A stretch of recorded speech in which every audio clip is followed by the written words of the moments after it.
Selamat datang di Bahasin Buku.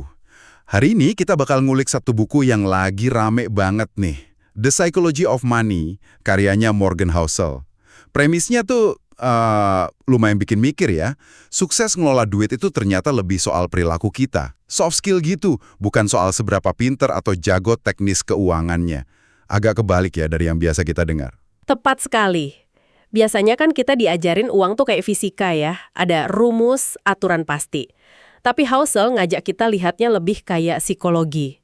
Penuh emosi, subjektivitas, cara pandang tiap orang bisa beda-beda gitu. Dan enaknya buku ini tuh nggak berat. Ada 20 bab pendek, masing-masing ngebahas satu sisi psikologi uang yang seringkali anehnya malah nggak sesuai intuisi kita. Oke, jadi tujuan kita ngobrolin ini lebih dalam ya, buat membedah ide-ide kuncinya, cerita-cerita paling seru dari buku ini, khusus buat Anda semua. Kita bakal lihat bareng-bareng kenapa sih Housel ini yakin banget perilaku itu ngalahin kecerdasan soal duit. Kita mulai dari dasarnya dulu kali ya. Jadi buku ini langsung dibuka pakai dua cerita yang kontras banget. Yang pertama, ada kisah eksekutif teknologi. Pinter, kaya raya, tapi soal duit, wah kelakuannya kayak anak kecil. Wah, yang pamer-pamer duit cash itu ya, terus lempar koin emas ke laut cuma buat iseng, gila sih itu. Betul, dan akhirnya, ya bangkrut. Nah, di sisi lain ada Ronald Read. Kerjanya apa coba? Petugas kebersihan sama jaga pom bensin. Hidupnya super sederhana, tapi pas meninggal di usia 92, warisannya lebih dari 8 juta dolar. Kok bisa? Nah, itu dia. Rahasianya simpel banget ternyata. Nabung dikit-dikit, tapi rutin, terus invest di saham blue chip, ya saham perusahaan gede gitulah, selama puluhan tahun.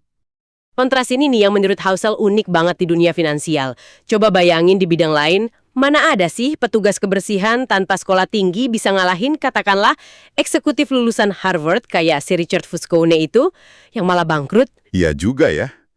Ini nunjukin banget kalau perilaku sabar kayak Read, lawan mungkin serakah atau ceroboh kayak Fuscone, itu bisa jauh lebih menentuin hasilnya daripada ijazah atau pengalaman kerja. Sukses finansial itu, kata Housel, ya soft skill. Nah, ini nyambung ke ide utama di bab awal, no one's crazy. Maksudnya nggak ada orang yang benar-benar gila dalam ngambil keputusan finansial. Setiap pilihan seaneh apapun kelihatannya buat kita, sebenarnya masuk akal buat orang itu di waktu itu. Kenapa? Karena pengalaman hidup pribadi kita tuh ngebentuk banget cara pandang kita soal uang. Bener banget. Contohnya, orang yang gedenya susah pasti lihat risiko sama untung ruginya beda sama anak orang kaya raya gitu kan. Atau bayangin orang yang pernah ngalamin inflasi parah pas muda. Cara dia lihat nilai uang sama investasi pasti beda jauh sama orang yang gedenya harga-harga stabil aja. Ada data menarik nih dari NBER di Amerika. Ternyata keputusan investasi kita itu sangat dipengaruhi pengalaman kita sama pasar saham pas kita muda dulu. Orang yang lahir tahun 70-an mungkin ngelihat saham naik gila-gilaan pas mereka remaja atau awal dewasa. Sementara yang lahir tahun 50-an ngelihatnya pasar gitu-gitu aja. Pengalaman beda ini ngebentuk kebenaran versi mereka sendiri soal investasi. Contoh lain yang bikin mikir lagi itu soal lotre. Buat kita-kita mungkin ya, orang yang duitnya pas-pasan kok ya, beli lotre. Kayaknya masuk akal gitu. Tapi Housel ngajak lihat dari sisi lain. Buat mereka yang pendapatannya sangat rendah, lotre itu mungkin satu-satunya cara beli mimpi gitu. Harapan buat hidup lebih baik, yang mungkin buat kita udah biasa aja. Ngerti ini bukan berarti setuju ya, tapi biar kita lebih paham kenapa orang pilihannya beda-beda. Dan perlu diingat juga sih banyak konsep keuangan modern yang kita anggap biasa aja sekarang. Dana pensiun, investasi jangka panjang, KPR, bahkan pinjaman kuliah. Itu kan sebenarnya relatif baru ya dalam sejarah. Kita semua ini bisa dibilang masih anak bawang lah dalam ngelola ginian. Jadi ya wajar kalau banyak yang masih kagok dan bikin kesalahan kalau dilihat dari kacamata orang lain. Oke, selain pengalaman pribadi, ada faktor luar yang kuat banget juga. Keberuntungan sama risiko. Kayak dua sisi koin lah, kata Housel di bab selanjutnya. Perannya gede, tapi sering kita lupain. Contoh paling klasik ya Bill Gates. Pinter, jelas, tapi Housel nunjukin sisi hokinya. Dia itu satu dari sejuta anak yang bisa sekolah di Lakeside, salah satu dari sedikit banget SMA di dunia yang punya komputer tahun 1968. Itu kan modal banget. Tapi di sisi lain koin itu ya ada resiko. Ada teman sekelasnya Gates, Ken Evans. Sama pinternya, sama antusiasnya soal komputer. Dia kena resiko 1:1.000.000 juga. Meninggal kecelakaan pas naik gunung sebelum lulus SMA. Nggak pernah ikut bikin Microsoft jadinya.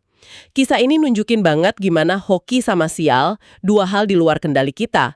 Bisa ngubah hasil akhir drastis, padahal awalnya mirip. Nah, karena keberuntungan sama resiko ini susah diukur, kita jadi cenderung nyederhanain cerita kan?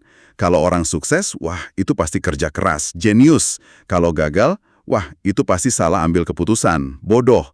Padahal, Housel ngingetin, garis antara strategi berani yang sukses sama strategi nekat yang gagal tuh tipis banget dan seringnya baru kelihatan jelas belakangan. Kita juga suka bias gitu. Kalau orang lain gagal, kita bilang itu salah dia. Tapi kalau kita sendiri yang gagal, wah itu nasib buruk, resiko tak terduga. Makanya Housel nyaranin, hati-hati deh pas nilai sukses atau gagal yang ekstrim, baik itu orang lain atau diri kita sendiri, mending fokus ke pola umum yang bisa ditiru. Jangan terlalu fokus ke cerita-cerita unik yang mungkin banyak banget campur tangan hoki atau sialnya. Nah, ironisnya nih, pas orang udah sukses banget, malah muncul tantangan psikologis lain. Ini dibahas Housel di bab Never Enough, nggak pernah cukup. Betul banget. Buku ini ngangkat kasusnya Rajat Gupta, mantan CEO McKinsey yang top banget.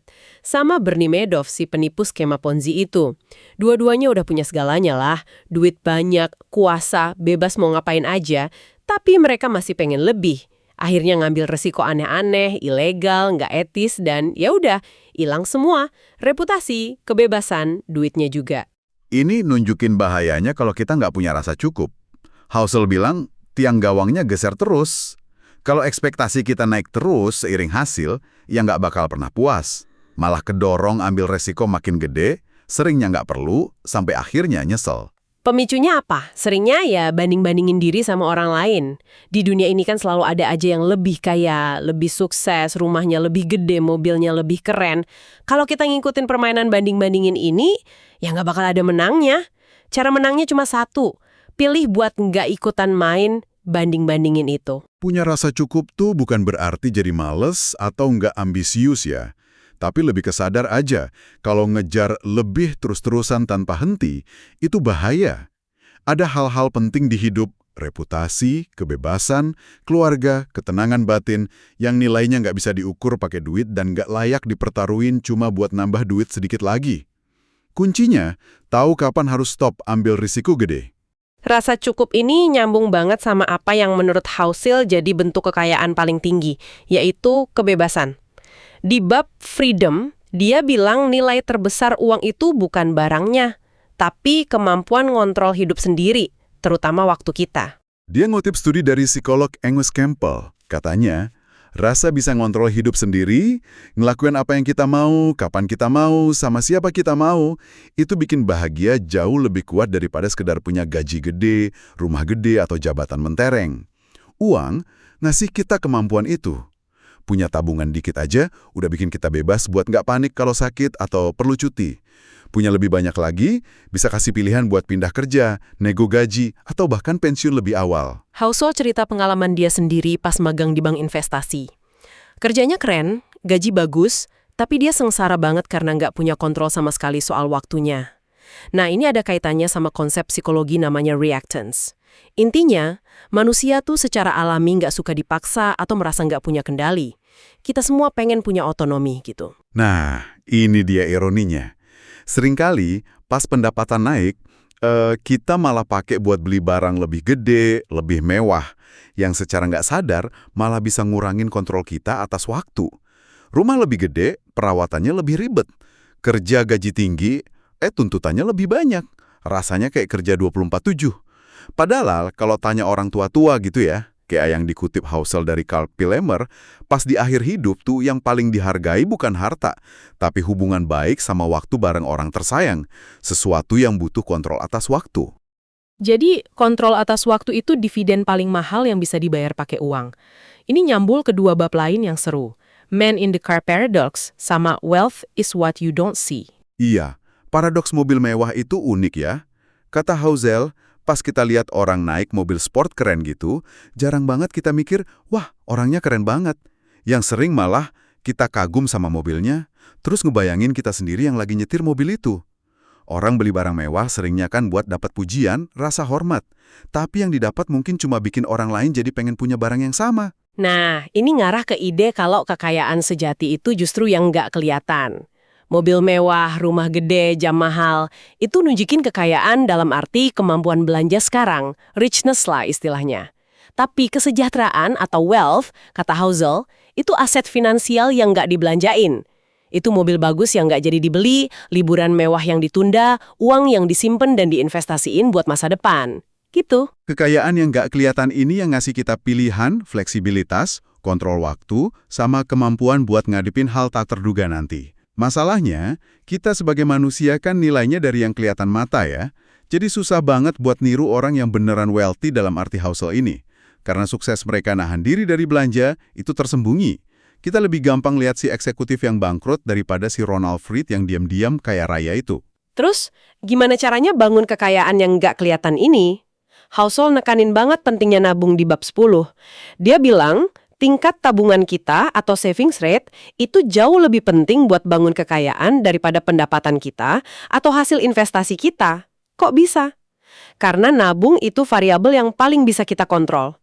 Analoginya bagus tuh, kayak hemat energi. Lebih gampang ngontrol seberapa irit kita pakai listrik daripada nyari sumber listrik baru yang lebih gede terus-terusan. Nabung itu soal bikin jarak antara pemasukan sama pengeluaran. Dan menariknya, Housel bilang, belajar buat bahagia dengan pengeluaran lebih sedikit, itu sama efektifnya loh sama naikin pendapatan, tapi seringnya lebih gampang dilakuin. Nabung juga nggak harus selalu ada tujuan spesifik kayak beli rumah atau pensiun. Nabung itu sendiri udah jadi benteng pertahanan buat ngadepin ketidakpastian hidup. Itu cara kita beli fleksibilitas sama pilihan di masa depan, apapun bentuknya nanti. Nabung itu cara beli kebebasan tadi intinya. Oke, jadi udah punya tujuan, udah nabung, terus strategi investasinya gimana?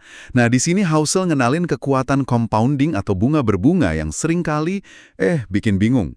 Kita kan mikirnya lurus aja ya, 8 plus 8 plus 8 sama dengan 24, padahal compounding itu kerjanya eksponensial. 8 kali 8 kali 8 sama dengan 512. Bedanya jadi gede banget kalau waktunya lama. Contoh paling jelas ya, Warren Buffett. Dari total kekayaannya pas buku ini ditulis, sekitar 84,5 miliar dolar, itu 81,5 miliarnya didapat setelah dia umur 65 tahun. Gila kan? Kunci suksesnya bukan cuma karena dia jago investasi, return rata-rata 22% setahun, tapi karena dia ngelakuin itu konsisten selama 75 tahun lebih. Waktu itu bahan bakar utamanya compounding. Jauh lebih tinggi, sekitar 66%. Tapi total kekayaannya lebih kecil dari Buffett. Kenapa? Karena dia baru mulai serius investasi pas umur 50. Ini nunjukin kalau hasil investasi yang lumayan bagus, tapi bisa dipertahanin buat jangka waktu yang panjang banget, itu bakal ngalahin hasil luar biasa, tapi cuma sebentar. Nah, karena waktu itu penting banget, kemampuan buat bertahan di permainan investasi jadi krusial. Ini inti dari bab getting wealthy versus staying wealthy. Nyari duit mungkin butuh optimis, berani ambil risiko. Tapi mempertahankan duit, kata Housel, justru butuh kebalikannya. Rendah hati, sedikit rasa takut kalau apa yang kita punya bisa hilang gitu aja, sama kemampuan buat nggak kebawa suasana pasar yang lagi heboh. Kisah Jesse Livermore, trader legendaris yang kaya banget abis crash 1929, tapi terus bangkrut dan bunuh diri, itu jadi contohnya. Dia jago banget nyari duit, tapi gagal mempertahankannya.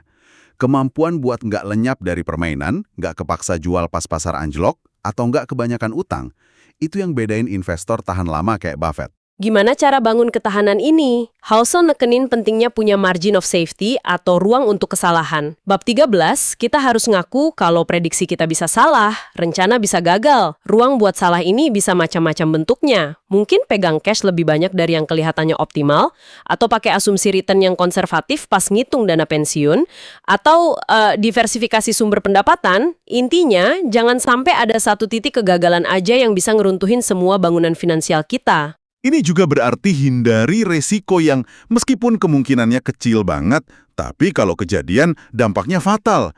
Istilahnya sindrom Russian roulette. Nggak peduli untungnya segede apa, sekali kalah aja udah cukup buat kita keluar dari permainan selamanya. Bertahan itu kuncinya biar compounding punya waktu buat kerja. Selain bertahan dari guncangan luar, kita juga perlu siap ngadepin perubahan dari dalam diri kita sendiri. Di bab You'll Change, Housel ngebahas fenomena psikologis end of history illusion. Kita tuh sering mikir kalau diri kita yang sekarang ini udah versi final gitu. Padahal kan kita berubah terus ya. Tujuan hidup, keinginan, prioritas, itu semua bisa geser seiring waktu. Implikasinya apa nih buat keuangan? Pertama, jangan bikin keputusan finansial yang ekstrim banget. Rencana yang terlalu kaku atau ngorbanin segalanya buat satu tujuan, mungkin bakal kita sesali pas diri kita di masa depan ternyata pengennya beda. Keseimbangan itu bikin kita lebih fleksibel. Kedua, ya terima aja kalau kita mungkin bakal berubah pikiran soal investasi atau tujuan finansial. Jangan kejebak sama sunk cost, biaya yang udah keluar dan nggak bisa balik lagi. Kalau keputusan lama udah nggak cocok sama kita sekarang, ya udah akui, belajar, terus move on. Sunk cost ini gimana ya jelasinnya? Sunk cost fallacy itu kecenderungan kita buat nerusin sesuatu, misalnya investasi atau proyek, cuma karena kita udah terlanjur keluar banyak modal, duit, waktu, tenaga di situ. Padahal kalau dipikir-pikir, nerusin itu udah nggak masuk akal lagi. Nah, bisa lepas dari jebakan pikiran ini penting banget biar kita bisa adaptasi. Oke. Dan semua proses ini, bertahan, adaptasi, dapat hasil jangka panjang, itu semua ada harganya. Di bab Nothing's Free, Housel ngingetin kalau sukses investasi, apalagi di pasar saham, itu ada biaya yang harus dibayar. Ya volatilitas, ya ketidakpastian, ragu-ragu, rasa takut, kadang nyesel juga. Banyak orang kan pengennya dapat untung gede, tapi nggak mau bayar harga ini. Mereka coba-coba timing the market, kapan masuk, kapan keluar, panik jual pas pasar turun, atau ngejar aset yang lagi panas aja. Biasanya sih gagal. Kunci sukses jangka panjang itu ngelihat gejolak pasar, volatilitas, bukan sebagai denda atau hukuman karena kita salah, tapi sebagai biaya masuk yang wajar buat dapat potensi untung lebih tinggi dari aset berisiko kayak saham. Kalau kita bisa terima dan bayar biaya psikologis ini, peluang kita nikmatin hasilnya dalam jangka panjang lebih gede. Ini nyambung juga ke ide buat jadi reasonable, masuk akal aja, nggak usah jadi rational, logis banget secara ekstrim, bab 11. Mungkin secara hitung-hitungan strategi investasi paling oke itu A. Tapi kalau strategi A bikin Anda nggak bisa tidur, panik terus pas pasar goyang, ya mending strategi B deh. Meskipun mungkin hasilnya sedikit di bawah A, tapi kalau strategi B bikin Anda tenang dan bisa dijalanin terus dalam jangka panjang, itu jauh lebih baik. Strategi terbaik itu ya strategi yang bisa Anda ikutin secara konsisten. Dan dalam perjalanan investasi ini, kita pasti bakal sering ketemu kejutan, bab 12, sama kuatnya pengaruh cerita, bab 18. Sejarah emang banyak pelajaran, tapi make sejarah buat ngeramal masa depan secara pasti itu bahaya. Dunia kan berubah terus, dan kejadian paling penting seringnya malah hal yang nggak pernah kita bayangin sebelumnya. Kita juga harus waspada sama narasi atau cerita yang kita dengar atau kita bikin sendiri soal investasi dan ekonomi. Kita tuh gampang banget percaya sama cerita yang cocok sama keyakinan kita atau harapan kita, apalagi kalau taruhannya gede. Kita juga secara nggak sadar suka ngisi lobang informasi pakai asumsi dan cerita kita sendiri. Sadarkan bias ini penting biar nggak bikin keputusan cuma berdasarkan cerita yang kedengarannya bagus tapi nggak ada dasarnya. Ada juga konsep menarik soal tails you win, bab 6. Maksudnya di banyak sistem yang kompleks kayak investasi atau bisnis, sebagian besar hasil, baik untung atau rugi, itu seringkali ditentuin sama sebagian kecil kejadian ekstrim di ujung atau ekor distribusinya. Contohnya di dunia venture capital, 1 atau 2 investasi yang suksesnya luar biasa bisa nutupin kerugian dari puluhan investasi lain yang gagal total. Ini berlaku juga di pasar saham. Mungkin 40% perusahaan publik itu gagal atau kinerjanya jelek. Tapi untung gede banget dari sekitar 7-10% perusahaan terbaik aja udah cukup buat bikin hasil pasar secara keseluruhan jadi positif. Bahkan investor hebat kayak Peter Lynch aja, suksesnya bukan karena selalu bener loh, tapi karena dia mastiin pas dia bener, untungnya jauh lebih gede daripada ruginya pas dia salah. Jadi wajar kalau banyak keputusan investasi kita nggak berhasil, asal beberapa yang berhasil itu ngasih hasil yang signifikan. Semua ini ujung-ujungnya ke kesadaran kalau kita semua ini main permainan finansial yang beda-beda. Bab 16, You and me. Seorang trader harian, tujuannya sama horizon waktunya kan beda banget sama investor jangka panjang buat dana pensiun. Bahayanya itu kalau kita kebawa sama tindakan atau opini orang yang mainnya beda game sama kita. Penting banget buat nentuin permainan Anda sendiri itu apa dan fokus ke tujuan Anda. Akhirnya nih, buku ini ditutup pakai rangkuman bab 19 sama semacam pengakuan dosa pribadi penulis soal keuangannya bab 20. Housel ngerangkum banyak poin penting. Rendah hati, utamain tidur nyenyak, nabung terus, pahami harga volatilitas, siapin ruang buat salah, hindari keputusan ekstrim, tentuin permainanmu, dan hargai perbedaan cara pandang orang. Di bagian pengakuannya, Housel nunjukin gimana dia nerapin prinsip-prinsip itu. Tujuan utamanya apa? Independensi finansial. Caranya, jaga gaya hidup sederhana, biar savings rate-nya tinggi, lunasin rumah, meskipun mungkin hitung-hitungan finansialnya nggak optimal, tapi bikin tenang, pegang cash lumayan banyak, sekitar 20% asetnya buat jaga-jaga, dan mayoritas investasinya di reksadana indeks biaya rendah buat jangka panjang. Reksadana indeks itu gampangnya kayak keranjang investasi yang isinya ngikutin kinerja pasar saham secara keseluruhan, jadi nggak milih-milih saham satu persatu gitu. Strateginya simple banget, fokus ke perilaku yang bisa dia kontrol. Ada juga bagian penutup, postscript, yang menarik banget. Ngasih konteks sejarah gimana pola pikir konsumen di Amerika, dan mungkin di banyak tempat lain juga ya, terbentuk. Mulai dari era abis Perang Dunia II yang penuh ketidakpastian, terus masuk masa ekonomi booming, kredit gampang, kesenjangan relatif rendah, sekitar 1945 sampai 1980. Terus ada pergeseran sejak tahun 80-an, kesenjangan melebar tapi ekspektasi gaya hidup kelas menengah itu tetap tinggi. Nah, tekanan buat keeping up with the Joneses atau yang ngikutin gaya hidup tetangga lah. Di tengah realita ekonomi yang berubah, ini yang menurut Housel bikin banyak orang maksain kondisi keuangannya, seringnya pakai utang. Krisis 2008 sama responsnya mungkin malah memperparah ini. Ngerti konteks ini ngebantu kita paham kenapa banyak orang ngerasa frustrasi secara finansial yang bisa jadi akar banyak masalah sosial sekarang. Wah, jadi dalam banget ya pemikiran di The Psychology of Money ini. Kalau ditarik benang merahnya, intinya balik lagi ke awal tadi ya. Gimana kita bersikap soal uang, sabar kita, rasa cukup kita, cara kita ngelola takut dan serakah, kemampuan mikir jangka panjang. Itu semua jauh lebih penting daripada seberapa jago kita ngitung-ngitung. Mengenali bias psikologis kita, fokus ke apa yang bisa dikontrol, sama nentuin apa arti cukup buat diri kita sendiri. Itu kunci utamanya. Dan mungkin ya pelajaran paling gedenya itu buat sedikit lebih berbaik hati lah sama diri sendiri dan orang lain soal duit. Mengingat betapa barunya banyak konsep finansial modern ini dan betapa uniknya pengalaman hidup ngebentuk cara pandang kita, pertanyaan yang paling penting mungkin bukan apa strategi finansial yang paling benar mutlak, tapi lebih ke permainan finansial kayak gimana sih yang sebenarnya lagi Anda mainkan sesuai tujuan dan kondisi Anda, dan gimana Anda bisa mainin itu dengan baik sambil tetap rendah hati dan nyiapin ruang yang cukup gede buat kejutan-kejutan yang pasti bakal datang dari dunia ini. Sebuah pemikiran yang menarik ya untuk Anda bawa pulang dan renungkan lagi. Terima kasih banyak sudah menyimak pembahasan buku kali ini. Sampai ketemu di penelusuran berikutnya ya.